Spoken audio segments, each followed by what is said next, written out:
Shalom ma famille, shalom, soyez bénis. Regardez comment extraire le jus d'aloe vera, extraire le gel d'aloe vera. C'est ce que je vais vous donner, cette astuce.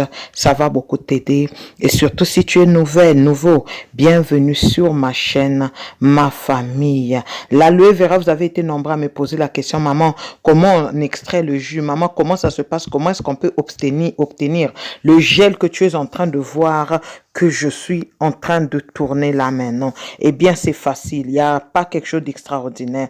Commence d'abord par aimer, s'il te plaît. Abonne-toi sur ma chaîne YouTube et l'Éternel, mon Dieu, te bénira. Amen. Je commence d'abord par me laver les mains parce que c'est une plante vraiment que j'aime beaucoup. Alors, j'aimerais d'abord me laver les mains avant de faire quoi que ce soit. Tu finis de laver tes mains. Moi, j'ai un pot que j'achète, un pot de fleurs. Ce que tu fais, c'est quoi? Tu vas couper l'aloe vera. Tu vas remarquer, dès que tu vas le couper, il va faire sortir un liquide. Un liquide jaune. Quelquefois c'est un peu lourd, mais en fait c'est juste le gel. Ça ne change rien du gel. C'est juste que c'est ce que j'appelle, excusez-moi hein, l'expression, mais l'éjaculation de l'aloe vera. Alors lorsqu'on l'extrait, il fait sortir cette couleur que tu es en train de voir. Je vais l'utiliser, je vais te montrer comment il faut le faire. Avant d'utiliser l'aloe vera, pour obtenir ce gel ici là, commence d'abord à bien te laver les mains. Lave aussi la plante. Tu peux pas utiliser la plante sans l'avoir nettoyée. Tu nettoies la plante. Alors, qu'est-ce que tu fais? Avec un couteau bien aiguisé, tu vas commencer à ôter les piquants, ôter les côtés piquants des deux côtés, à gauche et à droite. Tu vas les couper parce que la peau verte de l'aloe vera, elle est toxique.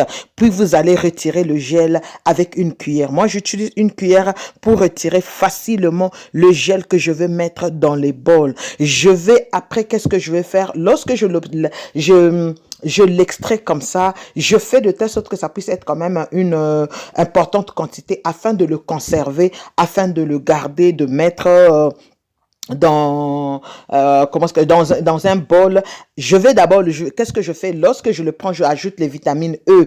Moi, j'ajoute les vitamines E parce que ceci, c'est pour mettre, je vais l'utiliser pour ma peau. Je tiens à souligner que là, j'utilise pour ma peau. Voilà pourquoi je suis en train de mettre les vitamines E. Mais si c'est pour boire, tu vas seulement blender sans mettre les vitamines E. Tu vas seulement mettre dans le mixeur comme je me vois faire là maintenant. Qu'est-ce que tu vas faire? Tu vas le mixer. Lorsque tu vas finir de le mixer, ben, tu vas après le passer dans, comment ça s'appelle ça, tu vas utiliser des passoires ou alors utilise un linge propre qui va t'aider à extraire cela. Moi, lorsque je l'ai blendé, je conserve tout. J'ai besoin d'abord de tout conserver et je vous dirai après qu'est-ce que je vais faire. Tu as vu ce que j'ai fait. J'ai parlé un peu plus vite, mais j'ai extrait, j'ai coupé la feuille en deux. La partie en haut là, c'est une partie qui est très légère. En fait, c'est une partie vraiment qui est très légère. Ça pèse pas, en fait, je la retire, alors je vais obtenir mon gel. Vous comprenez un peu ce que je dis, non? Tu vas obtenir la partie restante de gel, tu vas le conserver au frais.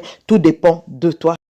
Ma famille, tout dépend de toi. Alors, vous aurez dans de très prochaines heures les vertus d'aloe vera et comment utiliser l'aloe vera pour la peau, pour les cheveux, pour le corps, comment boire aloe vera et comment ça se passe. Je vais mettre ces vertus en ligne. Que mon Dieu vous bénisse surtout. N'oublie pas de t'abonner s'il te plaît et de cliquer sur la cloche de notification afin de ne rien manquer. Que mon Dieu vous bénisse. Shalom.